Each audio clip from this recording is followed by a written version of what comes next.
Nagsuroy-suroy ko dire kay moari ko sa mong sabod. Saburan kay pila na lang kaadlaw guys. Magpatanom ako ka farmers. By 16 or 18. Pagpilian na yun. Ay, 2 araw na kita. Akala ko ano, palaka pala. Pagpilian na yung 2 araw na yan kung ano ang available ng mga taga-tanim ko. Kasi hindi lang naman ako ang nagpatanim. Nag-umpisa ng patanim kaya ang mga nagtatanim din nagiging busy sila. Kaya nag-ano kami kung anong ay talagang wala ng tubig. Paano kaya to? Ha? Kailangan kasi ang ganyan ka farmers maraming tubig. Gawa ng paano bunutin yan pag ganyang nawalan tubig. Ayan o. Oh, tingnan nyo mga ka-farmers. Ayan, dahil nga sa hanging habagat. Yung habagat na ito ang nagpapatayo ng aming sakahan. Ayan o. Nagbigay pa naman kami ng fertilizer nito kahapon. Isang araw ba? Kahapon. Oo, kahapon. Nagbigay na kami ng fertilizer nito. Para ready na. Tsaka nagbigay na kami ng pang anti-fungus. Kasi dapat pag nasa punlaan pa lang, binibigyan na siya ng prevention na pang anti-fungus. Ayan o, fungicide. Yan. Tapos, ang tataniman ko yan. Tapos hanggang dito. Kaso, tinan nyo naman, mga ka-farmers, wala ng tubig. Dahil nga sa hangin, habagat na balakas ng hangin dito sa amin ngayon. Sobra. Ay naku, nandito pala ang aking helmet. Naiwan nung ay nako, paano kaya makapagpatanim ng ganito ang kalagayan ng aming pagsasaka ngayon ba? Walang klarong tubig.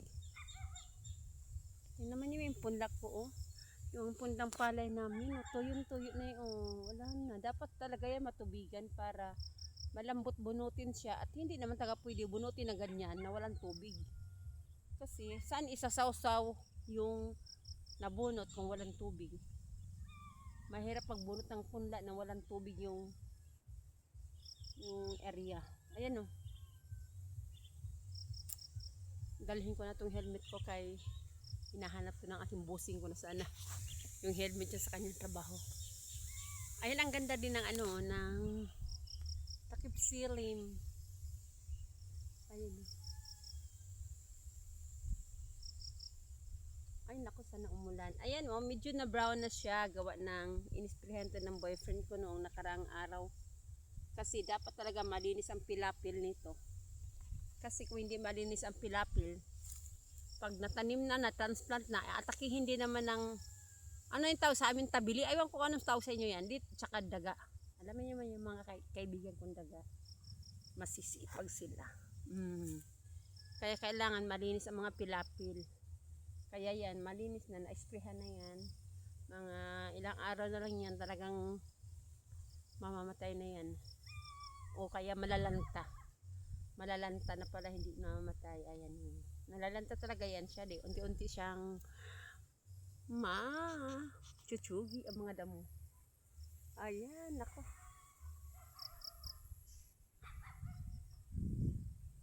Ang ganda-ganda dito, magmuni-muni dito sa tabing palayan. Kaso nga, dyan yung area na yan, mga ka-farmers, dati kamutihan ko yan, kamuti ang tanim namin dyan, hanggang doon. Hanggang doon sa dulo din. Kaso, hindi ako nakapagpataktor. Dapat traktorin talaga yan kasi madamo masyado. Hindi pwede yan sa araro ng kalabaw. Kaya, ayan, dapat traktor. Ang traktor nag-inquire ako is nasa 1.3 ang isang oras.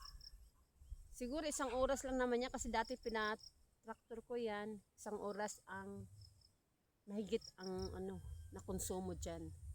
Pero since na magpatanim ako ng palay, wag mo na isabay-sabay. Kaya baka madadaot si Inday sa mga gastusin. Kasi ang pagpatanim ng palay, hindi biro ang gastos. Magkano ang per head ng isa magtatanim? Nasa 450. Libre tanghalian at snack sa hapon. Tapos, pero malaki ang masib ko ngayon kasi itong area lang ito ang pataniman ko kasi wala nga tubig yun sa taas, ibaba, sa doon sa may pinaka-uplan. Meron akong taniman banda dyan sa uplan na yan. Puro siya na yan hanggang doon. Kaso walang tubig at saka yung likod sa bahay. Kung magkatubig, before mag 16 or 17, kung uulan ng malakas, dapat yung ulan dito sa Maynila, dito na lang sa amin, kung saan may ulan na yan. Kaya kailangan ng tubig dito sa amin dahil ang mga tao dito hindi na makapagtanim pag walang tubig. Tubig ulan kasi naasa lang kami sa tubig ulan. Tapos, pag hindi makatubig talaga yung uplan na yun, hindi ko alam kung ilang tao lang ang patanimin ko kasi nung mga nakaraang patanim ko lahat na taniman pati yung mga uplan nasa 8 tao sila. 8 pang siyam yung boyfriend ko. Siya nagkahakot ng mga punla doon pa sa. Tapos ngayon hindi ko alam kung hindi ito magkatubig. Ito lang portion na ito ang pwede ko matanim hanggang doon. Hindi ko alam kung ilang tao lang na baka nasa mga 4 lang o 5. Hindi ko alam. Pero sana mataniman lahat kasi sayang din yung yung pagod sa pag-araro ng amo ko doon sa upland kasi naararo na yun tapos natuyuan ng husto. Yung ibang portion nga hindi na nga naararo gawa ng wala talagang katabing tubig. Ayan, ito ang mahirap sa amin dito sa sahod ulan. Naasa lang kami sa sahod ulan. Pag ganito na walang ulan, matik hindi kami makapagpatanim ng maayos. Mas maganda yung mga irrigated area. Kailangan naman kayo darating sa amin yung mga irrigation na yan. Bata pa ako, sinasabi na may darating na irrigated. Pero ngayon, tumanda na lang ako, nangapo na ako. Hindi pa rin nakarating to sa amin ang irrigated na yan. Hoping makarating. Kailan kaya? Pero dapat pagtuunan taga ng gobyerno ang mga ganito magsasaka na gaya namin na naasa lang sa tubig ulan. Kasi malaki din ang portion nito sa amin na naasa lang sa tubig ulan. Hindi gaano kalakihan yung may irrigated, ilang bayan lang. Ayan mga ka-farmers. Ayan, hapon na. Tagluto na. Kaya bye for now.